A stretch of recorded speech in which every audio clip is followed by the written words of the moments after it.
El ego efectivamente de alguna manera se puede volver, en mi opinión, una discapacidad. La discapacidad, Porque increíble.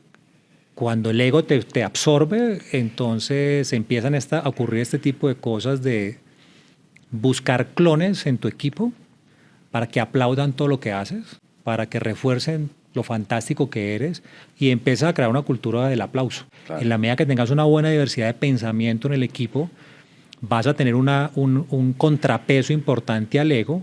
Hay que aceptar que no somos producto terminado y que no lo sabemos todo. Y hay que tener la humildad y el coraje para entender que hay gente más inteligente que yo, más importante que yo, que lo sabe hacer mucho mejor que yo. Y tal vez eso puede ser una píldora de humildad que le ayude a uno a empezar a tener algún control del ego. Bienvenidos a Un Paso Adelante. Soy Mauricio Rosillo y como parte del equipo Bancolombia me sorprendo todos los días con la visión y capacidad que tienen los empresarios y emprendedores de nuestro país. Y este espacio es precisamente para conversar con ellos. Hola, un saludo muy especial. Bienvenidos a este podcast. Muy contento de estar acá. Soy Mauricio Rosillo, del grupo Civest y del equipo de Bancolombia. Y hoy tengo una gran persona como invitado. En primer lugar diría que es una magnífica persona, pero es un gran líder. Y debo reconocer que soy fan de él, soy seguidor de esta persona. Es una de las voces más reconocidas en temas de liderazgo en LinkedIn.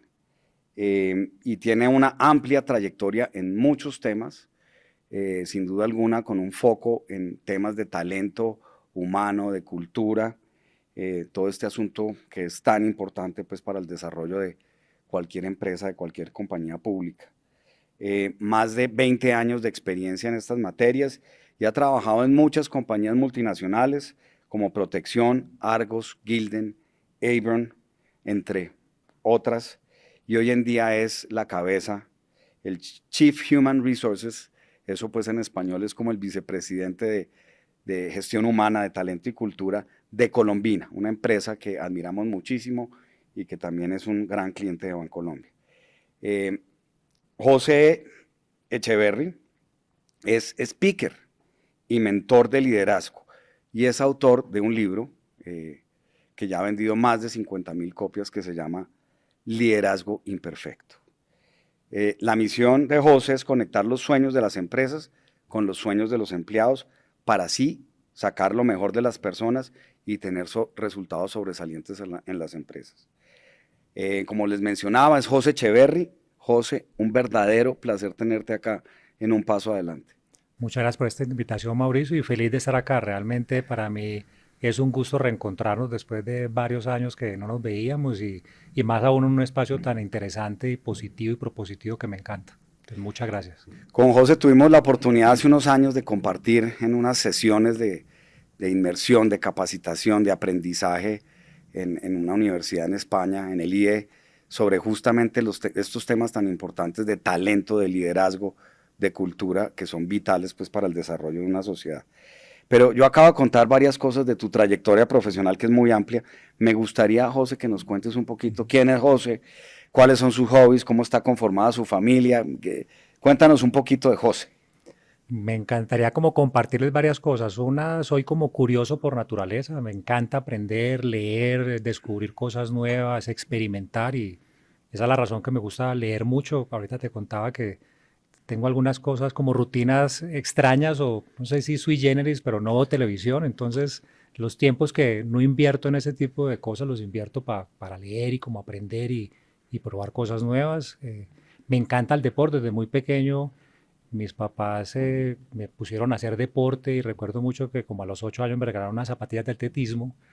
Tenían unas punteras adelante para poder correr en pistas de tartán, que es donde se hacen los estadios normalmente.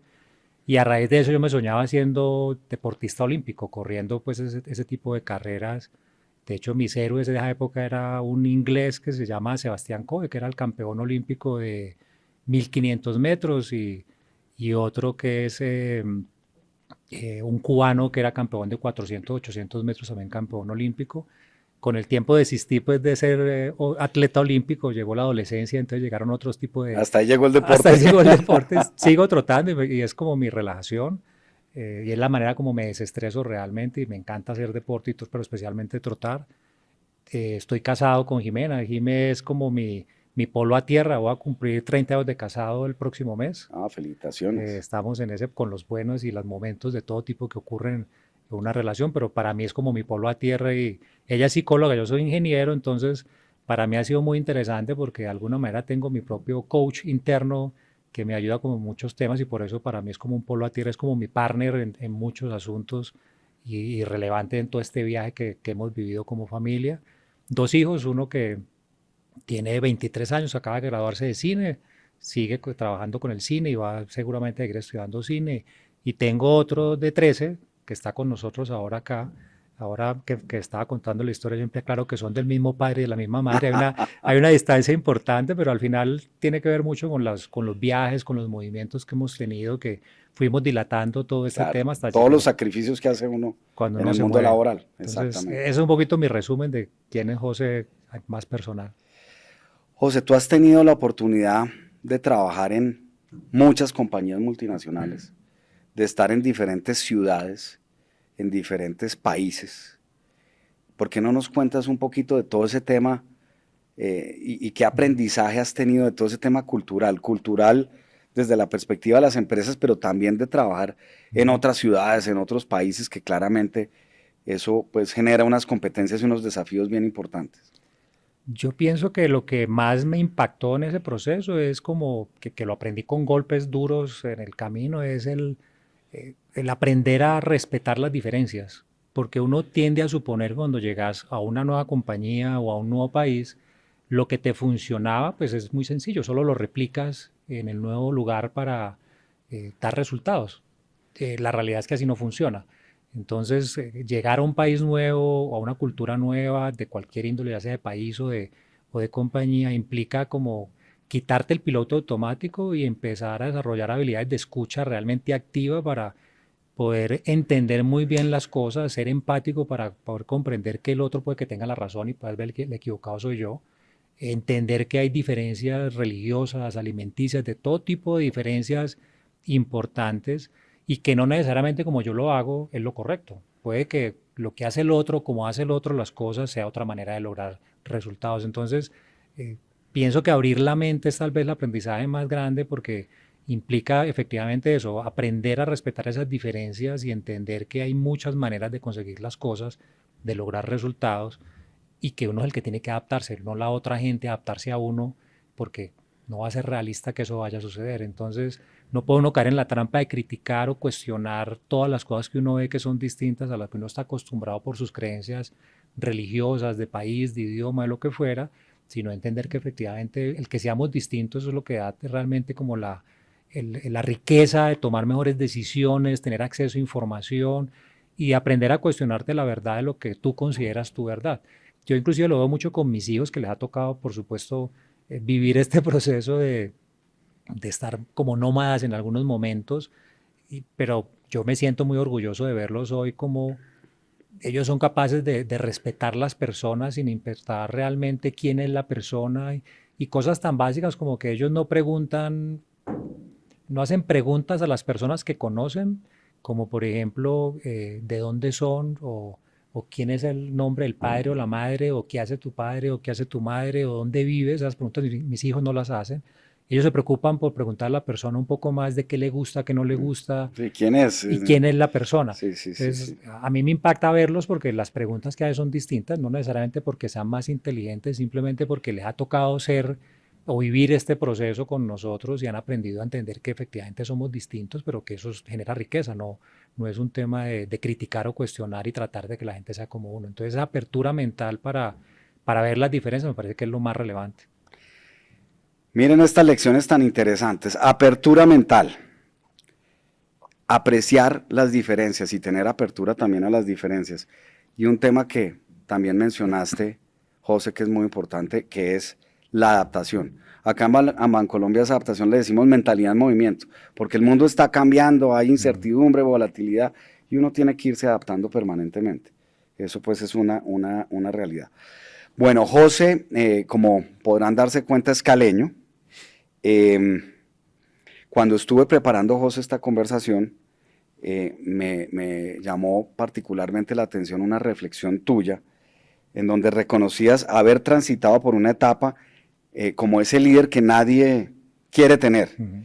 ¿Cuál fue ese paso adelante, ese cambio que tuviste, esa reflexión, ese momento que cambió como tu camino, tu rumbo y que te ha llevado a ser este líder, guía, inspirador que actualmente eres?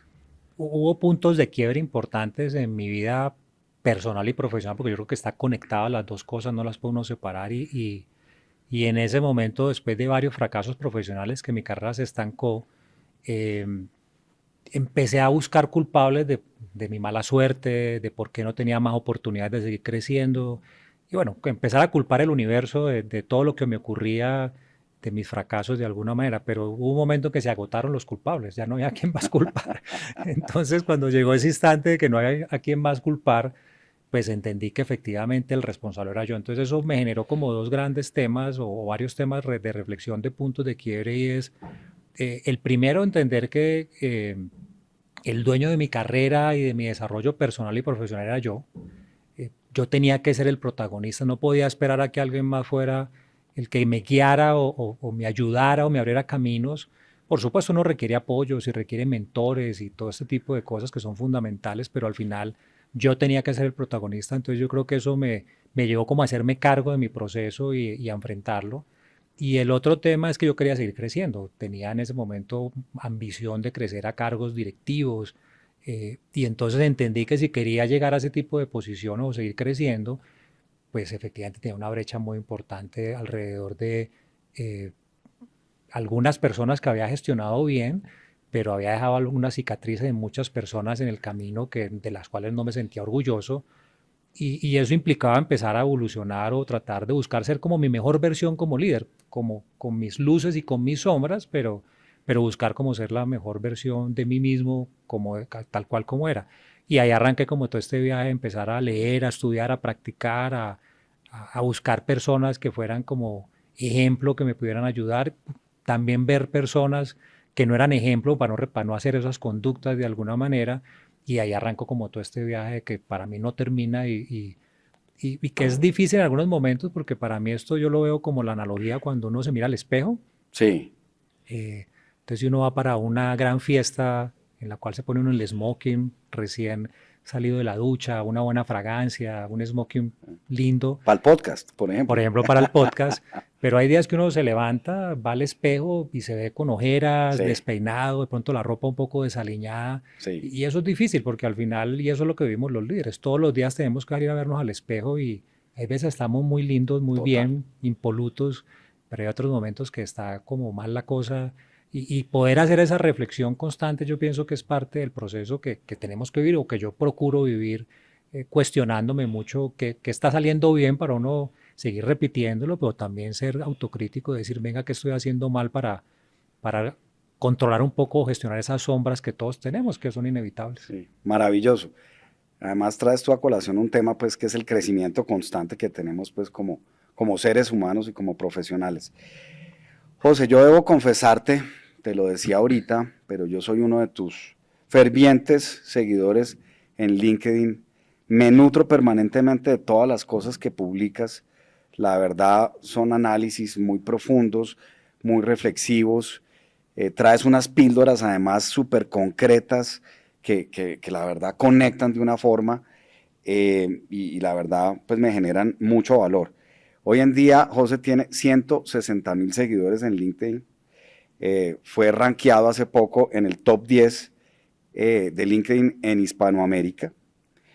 Tiene más de 300.000 lectores, es decir, realmente eres una estrella en las redes. Y yo quisiera preguntarte cómo y cuándo comenzó este camino de volverte tú el centro de inspiración y de referencia en temas de liderazgo de tantas personas. ¿Eso alguna vez lo diseñaste, lo pensaste así? ¿Cómo surgió? Realmente nunca me imaginé que pasara de esta manera. Como les contaba, o te decía al inicio, soy muy curioso, me encanta aprender, leer, experimentar. Y siempre he creído que hay gente más inteligente que yo, ¿sí? Y siempre he creído también que cuando uno cree que inventó la rueda, ya la inventaron hace mucho tiempo en otro continente, en otra parte del mundo. Entonces, con ese pensamiento, cuando LinkedIn nació hace como 20 años aproximadamente y empezó pues con su proceso de expandirse internacionalmente, para mí fue una oportunidad maravillosa de tener acceso a conocimiento. Entonces, realmente yo arranqué en LinkedIn y en estas redes fue buscando acceso a ese tipo de cosas, a aprender cosas nuevas, a tener acceso a gente experta en temas, maestros o gente que escribía documentos, teorías, todo ese tipo de cosas. Y me lancé a contactarlos, a escribirlos y a que me metieran en esas comunidades de ellos. Y efectivamente me empezaron a responder, me empezaron a aceptar en comunidades. Y ahí arranqué como todo ese proceso de compartir información, de aprender de todos los temas habido y por haber, porque yo empecé como a generar contenido de finanzas, de tecnología, de economía en general, A bueno, compartir conocimiento de todo lo de que todo lo que ibas yo, estudiando y aprendiendo. de todo lo que veía en todo este poco de personajes tan interesantes.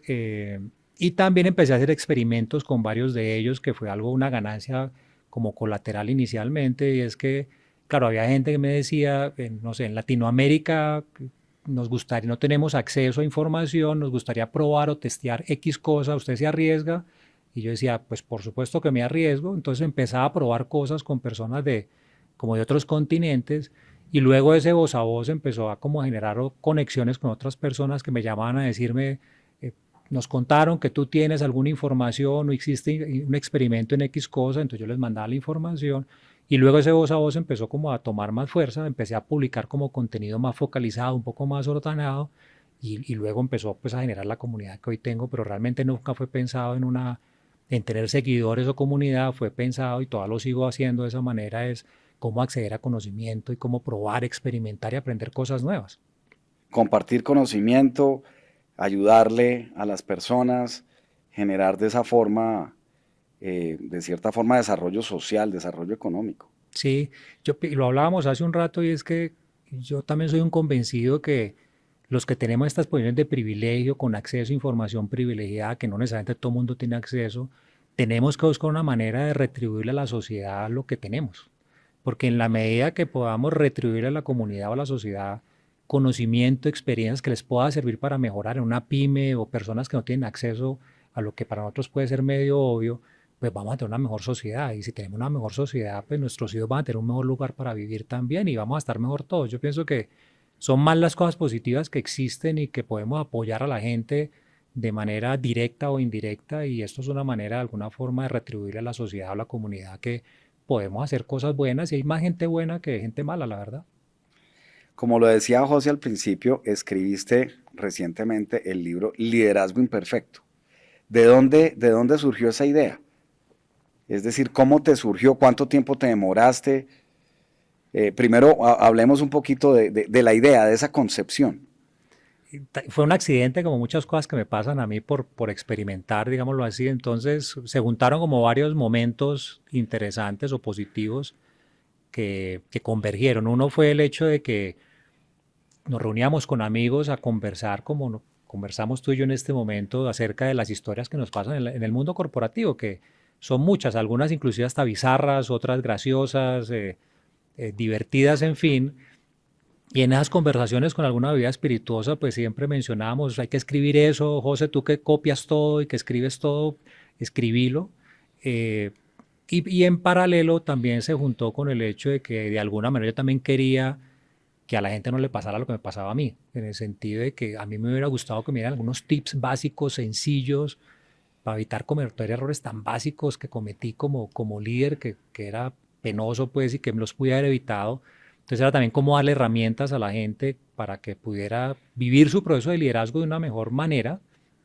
Eh, y luego de esto, pues cuando ya la comunidad creció, una editorial me llamó a decirme, usted tiene una comunidad interesante, le interesa un libro, y ahí como que convergió todo. Entonces, claro, me senté ya a escribir y a tomar todas esas notas que ya tenía guardada en cuadernos. Mi esposa me molestaba y me hacía bullying porque me decía en cada mudanza, bota eso, por favor. O sea, cargas libros, cuadernos, Sí, sí, sí, ese sí. poco de notas, de Noticas post, por todos lados, notas por post-it. todos lados, en los vidrios yo pegaba, pero bueno, sirvió de algo. Y entonces, claro, junté todo eso y me senté a escribir. Lo hice aproximadamente en 6 meses, el libro. Eh, es un libro muy coloquial y muy práctico, como, pues yo soy pragmático, por supuesto, Y también vi que había en el camino, también me encontré que había una oportunidad desde el punto de vista de que si uno googlea liderazgo, la palabra liderazgo, vas a encontrar libros en todos los idiomas, cientos de miles de libros fantásticos, muy buenos. Sin embargo, yo sí creo que hay una oportunidad desde el punto de vista del libro un poco más aterrizado a lo cotidiano que nos sucede, porque por supuesto son libros de los cuales uno aprende mucho, yo mismo me los he leído y me encantan, pero yo sí veía que había esa oportunidad de conectar un poco la vida mundana, la vida real de lo que pasa en lo cotidiano, por eso es un libro coloquial lleno de herramientas, práctico, como de ejemplos de la vida real, para buscar que los líderes sean un poco más reales y sean más auténticos en su camino y vean que esto nos pasa a todos, ¿no? Que sientan que no están viendo el ejemplo de Netflix, que es fantástico, o de otras grandes compañías, sino de alguien como ellos que está viviendo lo que todos vivimos en lo cotidiano. ¿Por qué no nos cuentas 2 o 3 tips de ese libro? Eh, una cosa que me impactó fue, mencionabas tú el de ser eternos aprendices y cómo debemos entender que no somos producto terminado. Entonces, quizás sobre ese tema hay otras 2 cosas que quisieras Sí. compartir del libro.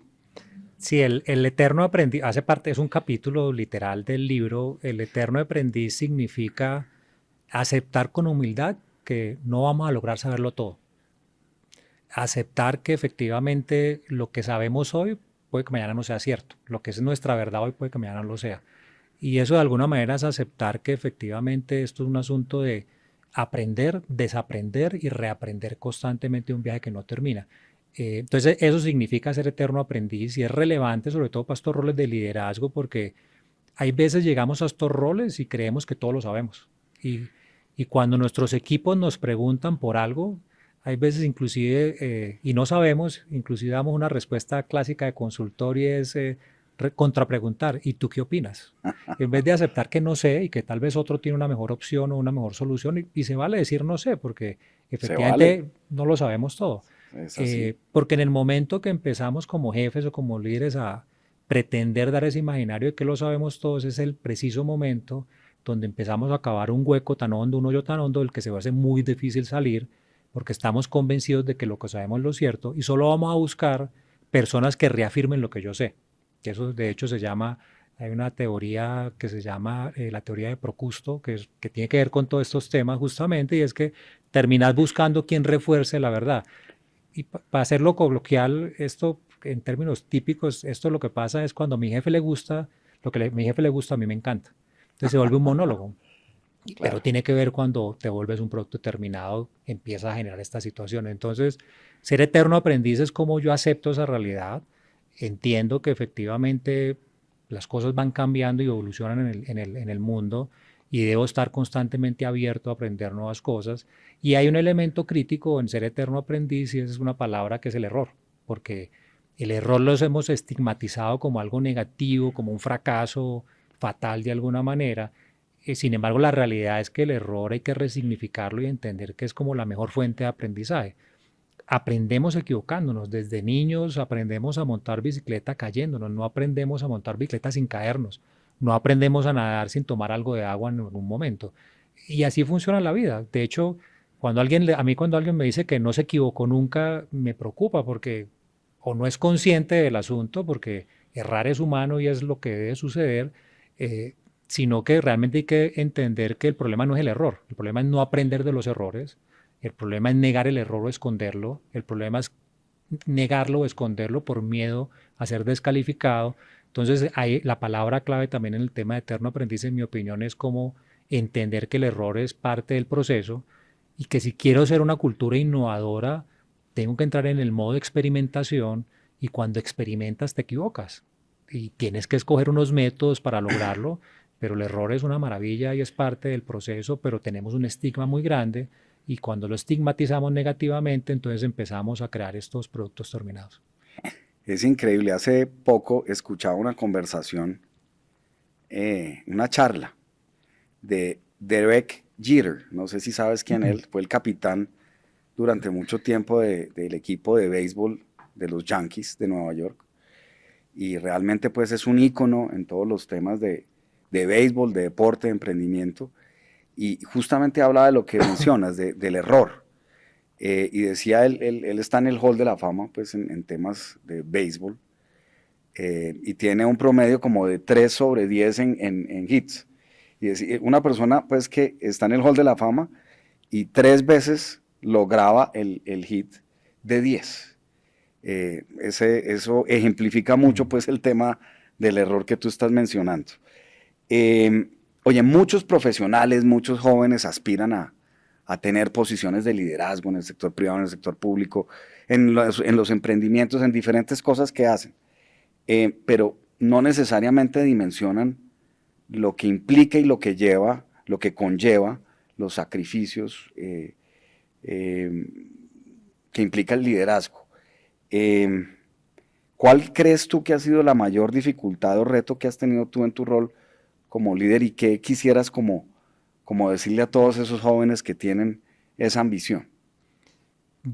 Yo diría que tres temas. Uno gira alrededor como contexto, que es que en este contexto realmente hemos simplificado lo que significa ser líder. Y hay veces que pensamos que ser líder es tener el título, o que ser líder es el destino final y ya está. Y la realidad es que ser líder tiene mucha más complejidad. En mi opinión, parte del tema o el problema o el gran desafío es que ser líder para mí tiene como una característica especial desde una triada que tenemos que gestionar que es muy compleja. Y la triada es, somos responsables de la estrategia, no importa el grado jerárquico que yo tenga en la compañía, tengo que pensar en el corto, mediano, largo plazo, en mi entorno, en el que me muevo, en mi casa, inclusive con mi familia, pero estrategia es un elemento relevante. El segundo, resultados. No me gano nada con ser un líder gran estratega, pero que no logro materializar los sueños de la compañía o de mi familia o personal. Entonces, sin resultados tampoco hay permanencia ni sostenibilidad. Y el tercero es, soy responsable por las personas y por los equipos. Entonces tampoco se vale tercerizar la gestión del talento de los equipos en recursos humanos o creer que eso no es mi responsabilidad. Pero manejar la triada es difícil porque de alguna manera es como esa cobija corta cuando vas a un hotel y te pone una sábana muy corta que si te tapas los pies te destapas la cabeza y viceversa. Entonces es una balanza de los tres donde tener los tres perfectos pues no es real, pero tienes que gestionar los tres de una manera eficiente, adecuada para lograr ser el líder que la gente está esperando que seas, porque la gente está esperando de nosotros mucho más. La gente no está esperando líderes mediocres, la gente realmente inclusive está siendo menos tolerante cada vez más de este tipo de liderazgos que no consideran estas triadas de estrategia, resultados y personas. Entonces, eh, yo sugeriría a los jóvenes y a las personas que están aspirando a estos roles o que ya ocupan alguno de estos roles que se preparen, porque esto es un asunto importante desde el punto de vista de que impactamos sociedades, comunidades, familias, nuestra propia familia, nuestros propios equipos, y eso implica prepararnos adecuadamente para poder ser buenos estrategas, generar resultados y materializarlos, pero también gestionar las personas y los equipos, y es difícil, por eso es un viaje que nunca termina. Me encanta, además, José, como lo pones, no solamente desde la perspectiva de la empresa, sino que también haces la Mm. analogía con el tema familiar, porque es que no solamente se lidera en el espacio empresarial o en el espacio de los negocios, sino también en la vida, en la cotidianidad. Sí, para mí está conectado totalmente y eso ha sido uno de los aprendizajes tal vez que he tenido más difíciles en este proceso porque cuando uno trata de separar esto, la cosa se vuelve más compleja en mi opinión personal. Entonces, cuando uno lo conecta, así lo he vivido yo, pueden haber otros métodos, pero en mi opinión lo hace más sencillo porque practicar el ejercicio de liderar eh, es bueno hacerlo primero en tu zona de seguridad y para mí mi zona de seguridad es mi casa con mi familia. Entonces, yo cuando hice un plan de desarrollo, el primero que empecé a hacer hablando de estos temas, eh, pues se lo compartí a mi esposa y a mis dos hijos, que en esa época estaban un poco más pequeños. Eh, Obviamente yo muy optimista y muy orgulloso que lo ha compartido, calculé mal y fue un golpe importante o difícil porque me enseñó mucho, es que por supuesto los primeros críticos de mi proceso eran ellos tres. Claro, Entonces cuando yo era incoherente en algo, pues, tú sabes que los niños sobre todo dicen la verdad y son supremamente críticos, sí. pues igual mi esposa con algunos temas tan sencillos como por ejemplo le contaba algún problema que tenía con un jefe, con un par o con alguien del equipo, y entonces me decía, pero ¿para qué hablas de conversaciones difíciles y conmigo no las estás teniendo en este tema?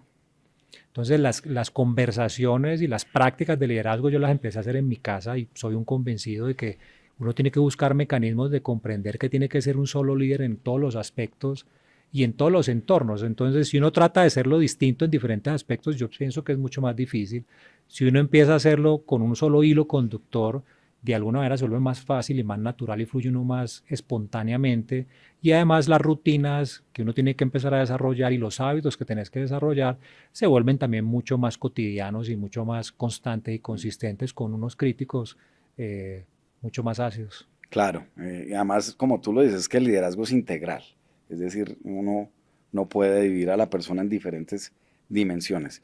Oye, pero me quedaste debiendo dos tips, dos reflexiones de tu libro adicionales. Yo diría una, eh, que ir alrededor de seguridad psicológica. También esto es otro tema que tiene que ver mucho, o por lo menos está muy estigmatizado desde el punto de vista de que eh, subestimamos la seguridad psicológica en las compañías o como líderes y realmente la seguridad psicológica es un factor crítico de éxito para tener equipos de alto desempeño. De esto hay inclusive estudios muy interesantes. Los que sean un poquito nerdos como yo les guste buscar información.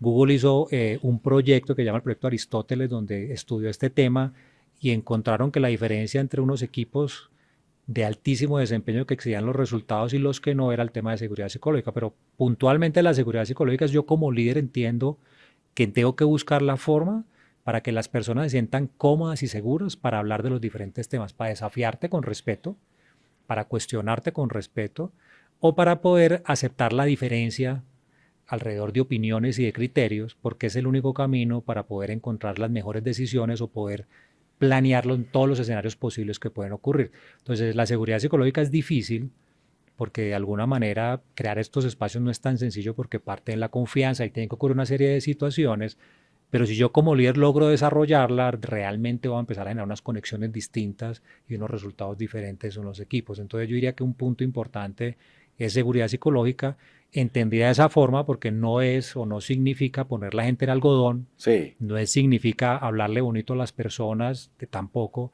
no es significa no exigir resultados, no significa no tomar acciones con el bajo desempeño o el claro, bajo total, compromiso. Eso no total. tiene nada Sí, que ver no con tiene esto. nada que ver con eso. Yo diría que uno gira Esa es la alrededor de... primera. La segunda. La segunda para mí tiene que ver con algo que a mí me costó mucho y todavía me cuesta un poco, es el tema de la vulnerabilidad. Sí. Porque la vulnerabilidad tiene algo también especial en el sentido de la vulnerabilidad es como el pegante mágico que hace que conectes de manera distinta con las personas, no para ser mejores amigos, porque eso para mí no se trata, pero sí de conectar de una manera más profunda con las personas para ir un paso más allá a conseguir resultados extraordinarios. Pero la vulnerabilidad también tiene el desafío que de alguna manera es como el amor, en el sentido de que cuando uno, si nos ubicamos en épocas juveniles donde uno se enamora o tiene sus primeros amores, llega momentos donde uno lo decepciona, uno entrega su corazón abierto, ilusionado totalmente en esas etapas juveniles y hay momentos donde uno sufre una decepción amorosa. La vulnerabilidad es igual. Tú te abres a ser vulnerable como líder y en el camino sufres decepciones, pero no por eso puedes dejar de creer en el amor ni de creer que efectivamente esto puede funcionar adecuadamente. Entonces yo lo que he aprendido es que en la vulnerabilidad el lograr ser abierto acerca de esas luces y esas sombras que yo tengo, aceptar que necesito ayuda, que hay veces la cosa no está bien para mí a título personal o a título profesional, aceptar que me equivoqué en vez de dar una excusa y buscar un culpable y decir, no, fue mi culpa, tienen razón, fue un error que yo cometí, es ser vulnerable. Y es difícil porque además ser vulnerable implica que el líder es el que da el primer paso. Uno no puede esperar a que el otro sea vulnerable para uno volverse a ser vulnerable.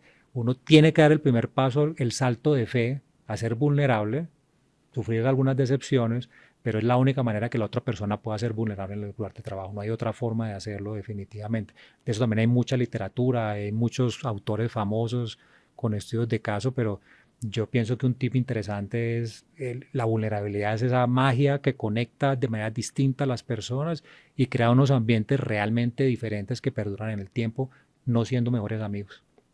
Vulnerabilidad, seguridad psicológica. Hablas mucho también de conexión. Temas trascendentales en todo este camino del liderazgo. El síndrome del impostor, José, es algo que yo creo que nos persigue diariamente a todos los líderes.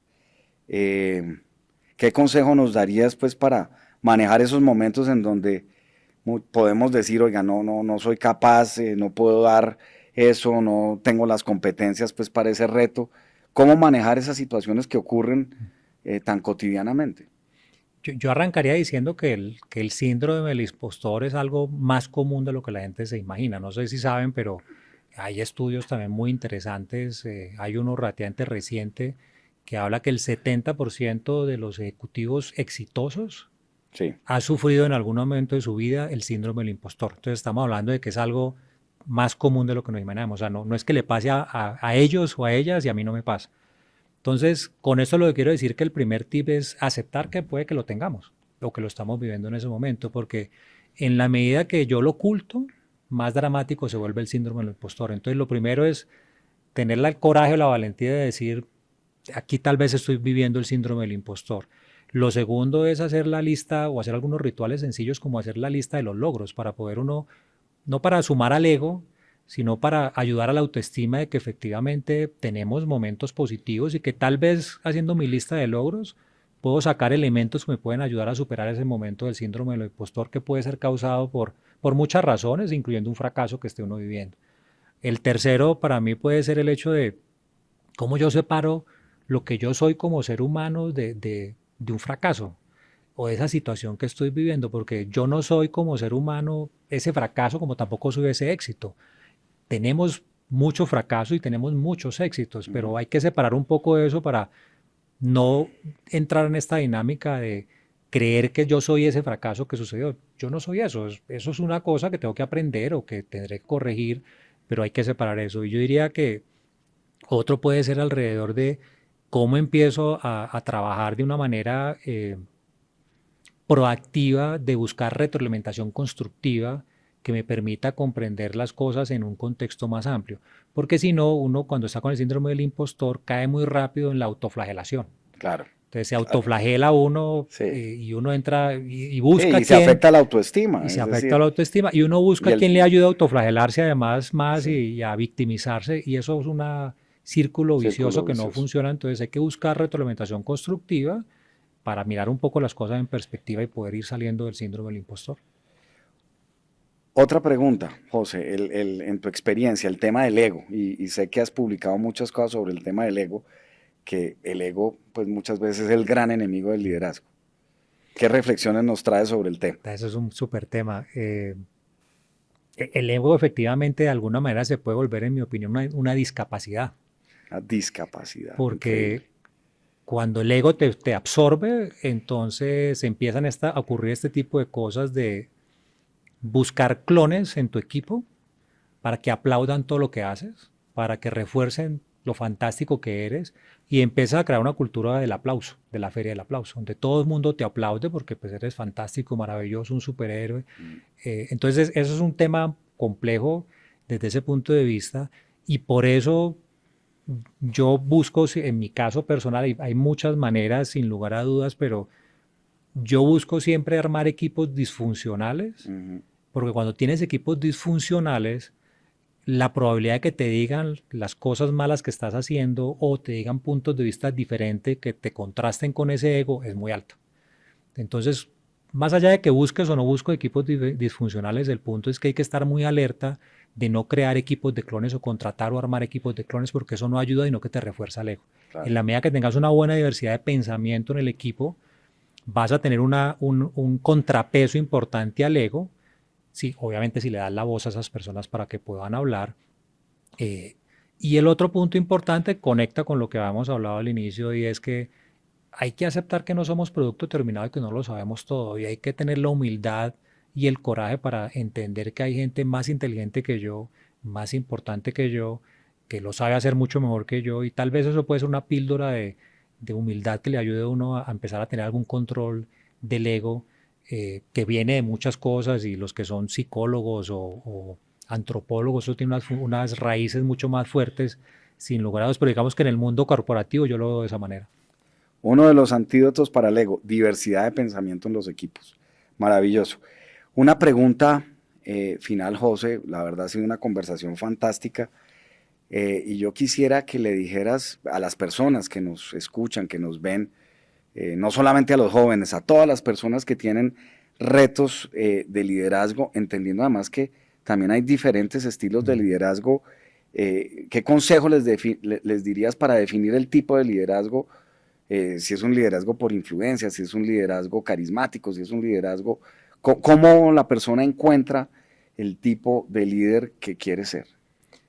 Para mí el consejo más pragmático que les puedo dar es hay que invertir mucho tiempo en conocer sus luces y sus sombras. En la medida que uno Sus puede, luces y sus sombras, sí, explícame eso. cuando las luces son todas estas cosas buenas que nosotros tenemos, esos talentos innatos que nosotros tenemos que nos hacen brillar y que brillamos con luz propia y que generan una luz fuerte alrededor de nosotros. El problema es que cuando es tan fuerte la luz, así de grande es la sombra. Entonces las sombras es todo esto que hay veces nos desborda y nos descarrila, nos lleva al ego, ese tipo de cosas, y hay que descubrirlas también para poderlas gestionar. Las sombras son todas estas oportunidades que a veces nos hacen descarrilar del camino personal, profesional y que nos empiezan a limitar nuestra propia carrera y nuestro propio desarrollo. Entonces, en la medida que yo me conozca muy bien en cada etapa de mi vida, porque esto va cambiando con el paso del tiempo, pero tenga una claridad de estar viéndome a ese espejo para ver mis luces y mis sombras, voy a poder aprender a gestionarla, empiezo a descubrir mi propio estilo, mi propia esencia, sin perder lo que yo soy como ser humano, pero teniendo claro que mantengo esas luces y esas sombras bajo control que me van a ayudar a brillar de manera apropiada, sin quemar las personas alrededor ni generar cicatrices en el camino. Bueno, ustedes han escuchado a José Echeverry, una conversación absolutamente espectacular. El tiempo se nos ha ido volando. La experiencia de José en temas de conocimiento, de liderazgo, pues son evidentes. Yo creo que para todos, para mí en lo particular, esto ha generado unas enseñanzas muy poderosas. Quiero expresarte mi profunda gratitud por estar acá. También mi admiración, José, como insisto, soy seguidor tuyo y los invito a todos a seguir a José en Instagram, en LinkedIn. La verdad es que esas píldoras tan pragmáticas que tú traes prácticamente a diario, la verdad son una fuente que nutre y que ayuda en diferentes momentos del día, pues para procurar ser mejores seres humanos. De verdad, muchas gracias por estar acá.